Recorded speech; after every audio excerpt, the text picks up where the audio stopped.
ASEAN and the United States have embarked on numerous initiatives such as the ASEAN-US Energy Cooperation Work Plan 2021 to 2025 and the ASEAN-US Climate Future Initiative. According to the Minister at the Prime Minister's Office and Second Minister of Finance and Economy of Brunei Darussalam, the ASEAN Comprehensive Recovery Framework adopted in 2020 at the 37th ASEAN Summit emphasized on the importance of sustainable energy and the promotion of green growth to boost the region's economy. Speaking as Brunei Darussalam's representative at the meeting between ASEAN leaders and American business leaders, the minister also shared that ASEAN has introduced a few initiatives to align the region's capital markets with the sustainability agenda, such as the adoption of the ASEAN Green Bond Standards and ASEAN Sustainability Bond Standards, as well as the endorsement of the regional taxonomy for sustainable finance. Yang Berhormat is of the view that there is an opportunity to mobilize private capital to finance the green transition. He explained that ASEAN has been active in promoting a conducive ecosystem to attract sustainable investments and financing. In this regard, U.S. businesses can play an important role and be the enabler in channeling the critical investments, required expertise and technology transfer to ASEAN member states.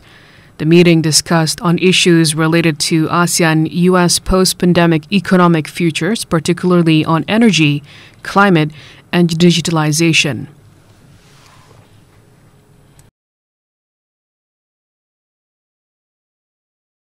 The German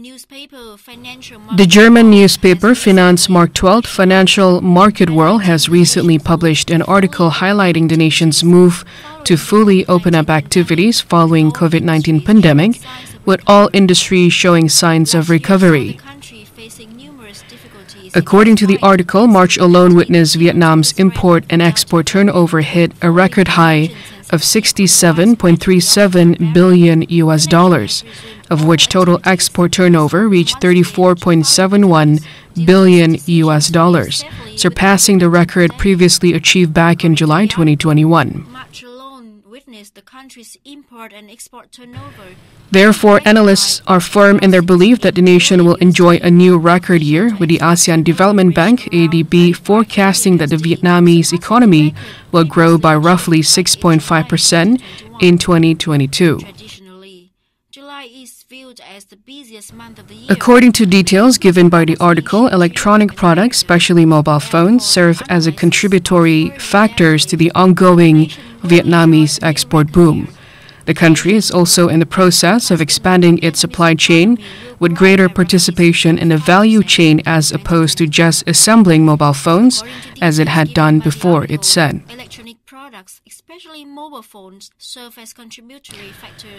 Furthermore, the labor-intensive apparel industry is also seeing a surge in business amid many Vietnamese garment enterprises continuing to enjoy strong growth. Meanwhile, an increasing number of apparel companies have been forced to refuse orders due to a shortage of manpower for production. In addition to textiles, Vietnamese wood firms have also received a large number of orders and will be operating at full capacity until the third quarter of 2022, in line with Vietnam's status as one of the largest exporters of wood products in the world. Up by about 60% over the same period from last year.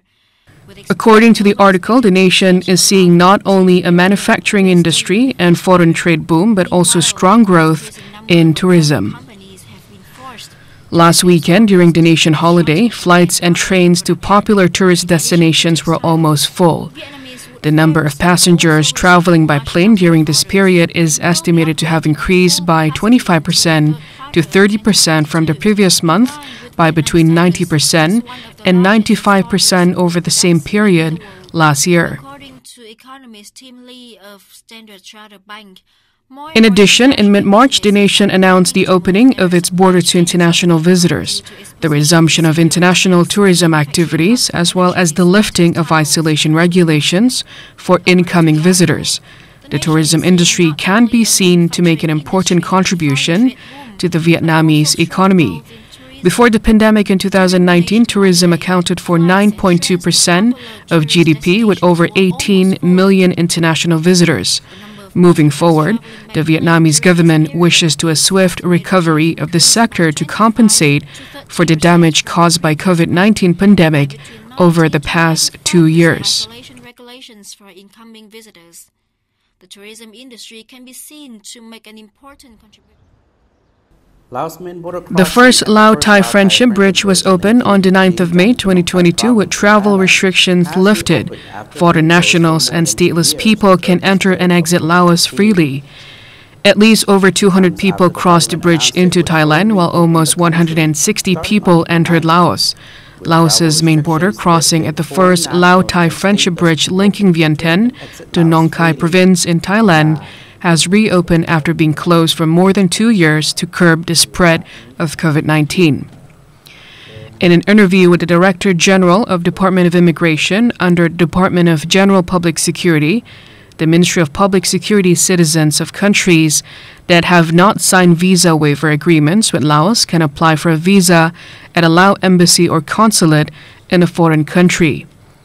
Visitors can also apply for a visa online or on arrival at border crossings where such service is available.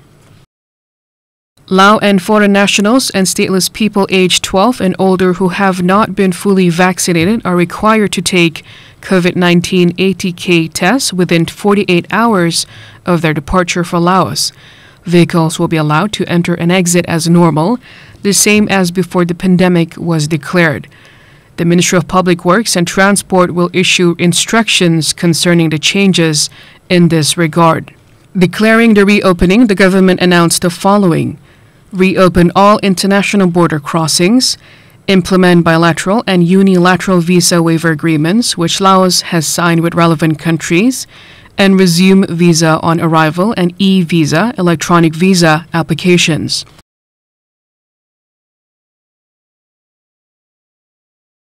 Allow all types of vehicles to enter and exit Laos as before the COVID-19 outbreak. Fully vaccinated travelers must obtain vaccination certificates. People who have not been fully vaccinated are to take a COVID-19 ATK test within 48 hours of departure for Laos, except for those under the age of 12.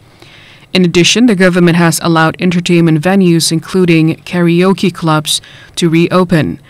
The reopening of Laos comes in the wake of the declining number of COVID-19 cases, both worldwide and in Laos, the National Task Force for COVID-19 Prevention and Control has said. The task force will continue to closely monitor the COVID-19 situation and revise measures accordingly if need be.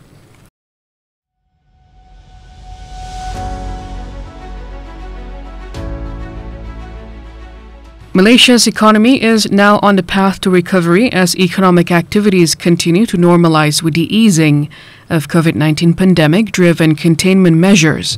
The economy is heading towards the right direction and expected to continue its positive recovery momentum this year after the country's first quarter Q1 2022 performance saw a growth of 5%, supported by increases in domestic and external demand as well as labor market recovery. According to the Ministry of Finance, growth in Q1 2022 was attributed to the government's consistent policy support, particularly initiatives under an expansionary budget 2022 which have been implemented since the start of the year, and the spillover effects from budget 2021, together with previous stimulus and assistance packages. The improvement also reflects the recovery in the job market, with the unemployment rate declining further to 4.1% from 4.3% last year, as well as continued policy support. Moving forward, the transition to the endemic phase, including the reopening of international borders, will increase tourist arrivals and improve trade and business activities.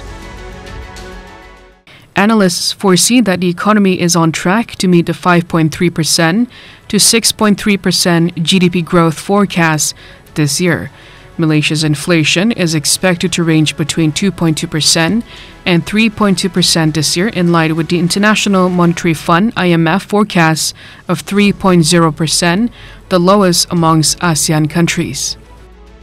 On a side note, Bank Negara Malaysia does not see any risk of recession in Malaysia at this point, and the central bank said that the price pressures have remained moderate amid the higher inflation environment. As the government continues to monitor and manage various economic risks, its medium-term priority is to implement structural reforms that will boost the country's economic potential, resilience and prospects, as well as make Malaysia a more attractive investment destination. Overall, this will promote more sustainable and inclusive economic growth for all.